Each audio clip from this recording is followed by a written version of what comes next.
अस्सलाम वालेकुम रहमतुल्लाहि व बरकातुहू। क्या आपको पता है कि आप पिछले जन्म में क्या थे और अगले जन्म में आप क्या बनकर पैदा होंगे, क्या बनकर दुनिया में आएंगे? अगर आपको पता है तो भी आपसे गुजारिश करूंगा कि इस वीडियो को आप ज़रूर देख लें।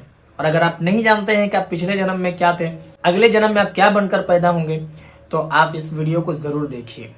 सारी बातें मैं आपको बिल्कुल आसान तरीके से बताऊंगा ताकि आपको अच्छे से समझ में आ जाए या पता चल जाए कि आप अगले जन्म में क्या थे और अगले जन्म में आप क्या बनकर पैदा होंगे।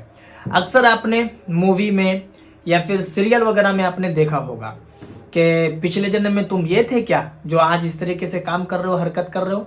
और बहुत सारे लोगों से आपने ये भी सुना होगा सीरियल वगैरह ही में कि तुम अगर बुरे काम करोगे तो अगले जन्म में तुम कुत्ता बनकर पैदा होगे, जानवर बनकर पैदा होगे, बंदर बनकर पैदा हो। इस तरीके से आपने सुना होगा। मैंने आपको एक मिसाल दिया। अब मैं आपको बिल्कुल आसान तरीके से बता रहा हूँ, सुनिए।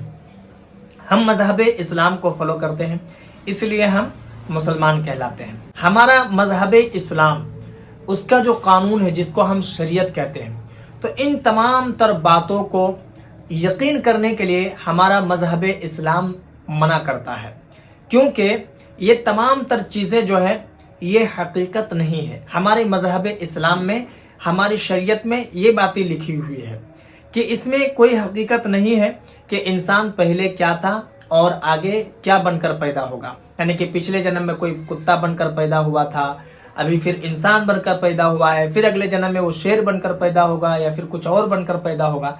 तो हमारा मजहब इस्लाम इन बातों की इजाज़त नहीं देता है कि आप इन बातों को यकीन करें, माने।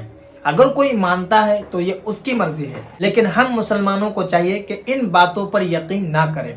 अगर कोई इन बातों को यकीन करता है कि हम पिछले जन्म में पैदा हुए थे ये बनकर और फिर अगले जन्म में हम पैदा होंगे कोई जानवर या फिर से दोबारा इंसान बनकर, अगर ये कोई मानता है, इसको यकीन के साथ मानता है, तो फिर ये कुफ्र है। क्योंकि इंसान एक ही बार पैदा होता है और जब वो मर जाएगा, मरने के बाद फिर वो एक ही बार जिंदा होगा कयामत के दिन। उससे पहले और दोबारा उसकी पैदाइश, उसका जन्म नहीं होगा। तो अगर आप भी इन बातों को मानते हैं कि हम पिछले जन्म में ये थे, वो थे, अगले जन्म में फिर ये होंगे, वो होंगे, तो आपसे गुजारिश है कि इन बातों को ना माने और आप अपने ईमान की हिफाजत करें। मुझे उम्मीद है कि मेरी बात आपको समझ में आ गई होगी। अगर आपके मन में कोई सवाल या फिर कोई डाउट हो तो आप मुझे कमेंट पर ज़रूर बताएं और इस वीडियो को जितना हो सके मुसलमानों में ज़रूर शेयर कर दें। और अगर नए हैं चैनल पर तो चैनल को भी ज़रूर सब्सक्राइब कर लें।